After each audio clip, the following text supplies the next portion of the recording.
तो हेलो दोस्तों, कैसे हैं आप लोग। उम्मीद करता हूं कि आप लोग भी अच्छे होंगे और आप लोगों की तैयारी भी बेहतर चल रही होगी। आपकी तैयारी में चार चांद लगाने के लिए आज हम फिर से आए हैं एक नई वीडियो के साथ।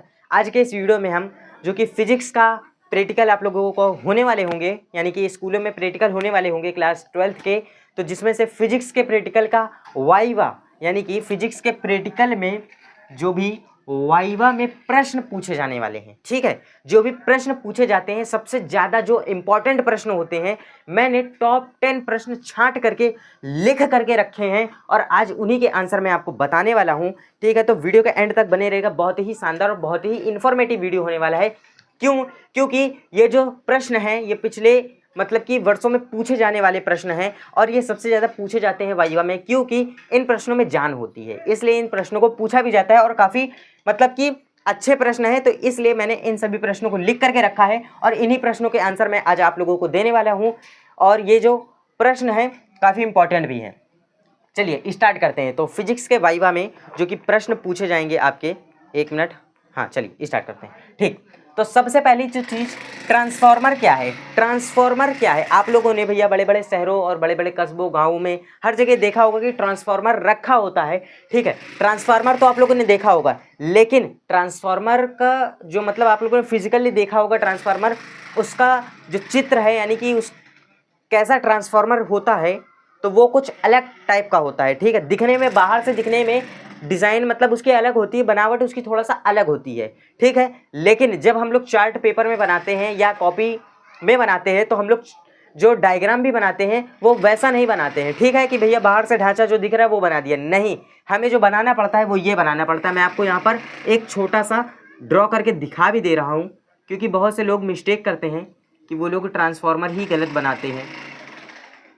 तो इसलिए मैं आपको सही मतलब कि ये ऐसे चौकोर रहेगा और इसमें से ऐसे ये वायर्स निकलेंगी, ये एसी मतलब कि करंट होगा और ये भी मतलब कि एसी होगा और यहाँ से भी ऐसे तार लपटी होगी, बाकी ये नर्म लोहे की पतली क्रोड है।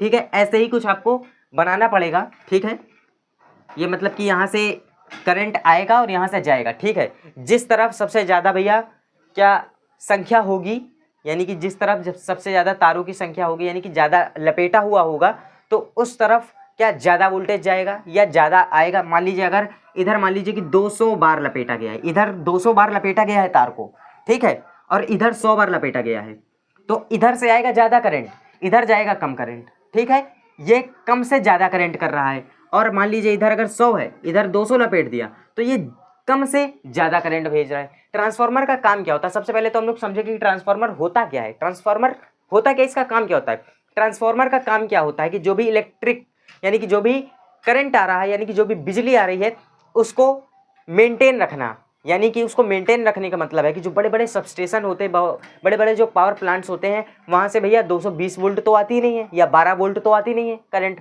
वहाँ से भैया काफ़ी ह्यूज क्वांटिटी में आती है। मतलब कि जैसे कि 2 kVA, 10 kVA, 33 kVA, मतलब कि काफ़ी किलोवाट में आती है वहाँ पर से, मतलब कि ज़्यादा वोल्टेज में आती है। यानी कि आप ऐसे समझिए कि 4000 5000 वोल्टेज में आती है वहाँ से, क्योंकि काफ़ी दूर से आना होता है, तो आते आते तो वैसे भी वो कम हो जाती है। तो इसलिए मतलब है कि उस चीज़ को मेंटेन रखने के लिए हम लोग ट्रांसफार्मर का यूज़ करते हैं। ट्रांसफार्मर का बेसिकली काम क्या होता है, मान लीजिए कहीं पर से अगर 1000 वोल्टेज आ रहा है, 1000 वोल्टेज आ रहा है, लेकिन हमें जो घरों में बिजली पहुंचानी है वो 220 वोल्ट ही पहुंचानी है, क्योंकि घर के जितने भी अप्लाइंसेस हैं वो सभी 220 वोल्ट पर ही चलते हैं, तो हमें 220 वोल्ट पहुंचानी है। तो उसके लिए हम किसका यूज़ करते हैं, उसके लिए हम ट्रांसफार्मर का यूज़ करते हैं। ट्रांसफार्मर का बेसिकली काम भैया वही होता है जो कि मैंने अभी अभी आपको बताया, कि अगर कहीं पर से भैया ज़्यादा बिजली आ रही है, यानी कि कहीं पर से ज़्यादा करंट आ रहा है, तो उसको कम करना, या कहीं पर से मान लीजिए, अच्छा जैसे कहीं कहीं होता है कि करंट बहुत ज़्यादा फ्लक्चुएट करता है, ठीक है, यानी कि आ रहा है 100 वोल्ट लेकिन हमें चाहिए 220 वोल्ट, वरना कोई भी चीज़ चलेगी नहीं, तो उसके लिए हम लोग भी ट्रांसफार्मर का यूज़ करते हैं। उससे भी हमारा ट्रांसफार्मर काम हमारा कर देता है। यानी कि कभी कभी आप लोगों ने देखा होगा, पहले पुराने जो भी अप्लाइंसेस आते थे उसके साथ हमें क्या स्टेबलाइजर यूज़ करना पड़ता था। क्यों, क्योंकि करंट इतना फ्लक्चुएट होता था कि भैया वो चीज़ चल ही नहीं पाती थी। भाई अगर 220 वोल्ट चाहिए, पता चले कभी 190 आ रहा है, ठीक, 200 आ रहा है, 210 आ रहा है, तो वो चीज़ तो सही से वर्क करेगी नहीं। इस चीज़ को मेंटेन रखने के लिए हम लोग क्या स्टेबलाइजर का यूज़ करते थे। स्टेबलाइजर में भी अंदर एक छोटा सा ट्रांसफार्मर लगा होता है जो कि हमारा नॉर्मली काम कर देता है। ठीक है, अब हम लोग ट्रांसफार्मर तो समझ गए, ट्रांसफार्मर का काम क्या है मैंने एकदम डिटेल में समझा दिया कि भैया काम क्या है, एकदम शुद्ध भाषा में समझा दिया है, तो आप लोग अच्छे से एकदम डिटेल में बता सकते हैं। और हाँ, एक चीज़ का जरूर ध्यान रखिएगा, वाइवा देते समय अगर आपको कोई भी प्रश्न मान लीजिए नहीं आ रहा है तो वहाँ पर कुछ भी उल्टा सीधा मत बता देना, और ना ही उनसे आप लोग बहस लड़ाइएगा कि ये चीज़ मुझे पढ़ाई नहीं गई है ना। तो इस तरह की कोई भी बदतमीजी मत करिएगा आप लोग। हाँ, साफ साफ आप लोग ये जरूर कह सकते हैं कि सर मेरे को इसका नहीं पता आंसर, ठीक, या मैंने नहीं पढ़ा, ठीक है, आप ऐसे भी कह सकते हैं। उनसे बहस करने से कोई मतलब नहीं, ठीक है। तो इस चीज़ का ज़रूर ध्यान रखिएगा, क्योंकि वो तो आपके अध्यापक हैं, आपके गुरु हैं, तो इतना ज़रूर ध्यान रखिएगा। और चलिए, तो ट्रांसफार्मर का काम क्या है ये चीज़ मैंने आपको अच्छे से समझा दी। अब हम लोग देखेंगे ट्रांसफार्मर किस सिद्धांत पर कार्य करता है। मैं इस डायग्राम को इरेज कर दे रहा हूँ। हम लोग समझेंगे कि ट्रांसफार्मर किस सिद्धांत पर काम करता है। ट्रांसफार्मर अन्योन्य प्रेरण के सिद्धांत पर कार्य करता है। इसका आंसर क्या है? अन्योन्य प्रेरण के सिद्धांत पर, ठीक है। ट्रांसफार्मर अन्योन्य प्रेरण के सिद्धांत पर काम करता है। ये समझ लीजिए कि मतलब कि अन्योन्य प्रेरणा का सिद्धांत है, जैसे चुंबकीय प्रेरण होता है वैसे ही ये भी एक अन्योन्य प्रेरणा का सिद्धांत है जिस पर ये ट्रांसफार्मर काम करता है, ठीक है। यानी कि ये चुंबकीय फ्लक्सों के मानों में परिवर्तन करके ये क्या करता है भैया? प्रत्यावर्ती धारा, यानी कि आप कह सकते हैं कि ये धारा बनाता है, प्रेरित विद्युत धारा बनाता है। यानी कि चुंबकीय फ्लक्सों के मान में परिवर्तन जो भी होता है उससे ये क्या करते हैं? धारा बनाता है, ठीक है। ये अन्योन्य प्रेरणा का सिद्धांत, ठीक। तीसरा प्रश्न, दो प्रश्न हो गए, पहला दूसरा हो गया। तीसरा प्रश्न क्या है? ट्रांसफार्मर कितने प्रकार का होता है? मैंने अभी स्टार्टिंग ही में आपको बताया था कि ट्रांसफार्मर का काम क्या होता है, या तो करंट को बढ़ाना या तो करंट को कम करना। तो भाई जब दो ही प्रकार के ट्रांसफार्मर होते हैं तो ये कितने प्रकार का होगा? ये दो प्रकार का होगा। अच्छा, जैसे कि कभी कभी मान लीजिए आपसे प्रकार भी पूछ ले तो मैं आपको बता दे रहा हूँ। एक ऊंचाई ट्रांसफार्मर, दूसरा अपचाई ट्रांसफार्मर। एक ऊंचाई का मतलब जो कि करंट को क्या मतलब कि कम से ज्यादा करे, अपचाई मतलब ज्यादा से कम करे। दो ही टाइप के ट्रांसफार्मर्स होते हैं, ठीक है। चौथा प्रश्न, ट्रांसफार्मर की क्रोड किस धातु से बनी होती है? ट्रांसफार्मर की क्रोड नर्म लोहे की धातु से बनी होती है, यानी कि नर्म लोहे से। आप साफ साफ लिखेंगे नर्म लोहे से, ठीक। ट्रांसफार्मर की क्रोड नर्म लोहे को पटलित करके बनाया जाता है, ट्रांसफार्मर की क्रोड को, ठीक है। इस चीज का जरूर ध्यान रखिएगा।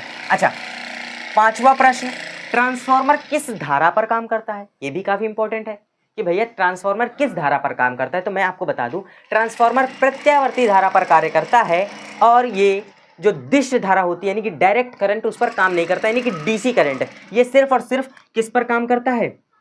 एसी करंट, एसी करंट पर। आप जो इसका आंसर बताएंगे आप बताएंगे प्रत्यावर्ती धारा। क्या बताएंगे आप? प्रत्यावर्ती धारा। अच्छा, प्रत्यावर्ती धारा जो कि ज्यादा भैया फ्लक्चुएट होती रहती, पता चले अभी 100 वोल्ट आ रही, फिर 200 आ रही, फिर 400 आ गई, 150 आ रही है। तो इस चीज को मेंटेन रखने के लिए ही हमको ट्रांसफार्मर का यूज करना पड़ता है। अच्छा, डायरेक्ट करंट, डिस्क धारा, डीसी करंट क्या होता है? वो एक कांस्टेंट होता है। अगर वो 10 वोल्ट का करंट है तो 10 वोल्ट ही चलेगा, ना वो 1 वोल्ट बढ़ेगा ना वो 1 वोल्ट घटेगा। आप लोगों ने देखा होगा कि जो फ़ोन की बैटरीज होती हैं वो 3.7 वोल्ट की होती है जनरली, और काफ़ी कुछ जो छोटे मोटे गैजेट्स होते हैं उनमें भी भैया लिमिटेड ही होता है, मतलब कि कोई चीज़ 12 वोल्ट की बैटरी से ही चलता है, ठीक है। मतलब कि ये अलग अलग चीज़ होती है, तो उसमें हमें ट्रांसफार्मर का यूज़ ही नहीं करना पड़ता है, ठीक है। जो भी छोटे छोटे गैजेट्स बने होते हैं, अब जैसे कि हमारा फ़ोन ही है तो फ़ोन में तो ट्रांसफार्मर का यूज़ करना नहीं पड़ता। क्यों? क्योंकि उसमें हम बैटरी का यूज़ कर रहे हैं। बैटरी मतलब डायरेक्ट करंट, डिस्क धारा। हम करंट को ही मतलब कि एकदम डायरेक्ट भेजना है, हमें 3.7 वोल्ट की ज़रूरत है, तो उतना ही करंट बस कंटिन्यूअसली आता जाएगा, तो हमें ट्रांसफार्मर की क्या नीड पड़ेगी, ठीक है। समझ में आया? क्लियर? आप देखिए, ठीक, एक मिनट।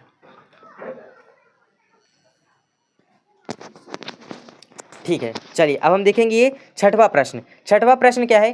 ट्रांसफार्मर में क्रोड को पटलित ही क्यों रखा जाता है? अच्छा, पटलित ही क्यों रखा जाता है, ठीक है। तो इसका ये आंसर है, यानी कि ट्रांसफार्मर में जो क्रोड होती है उसको पटलित इसलिए रखा जाता है कि जो भंवर धारा होती है उसको कम करने के लिए। भंवर धारा इसके अंदर बनती है, इसको कम करने के लिए, यानी कि भंवर धारा को कम करने के लिए, ठीक है, कम करने के लिए।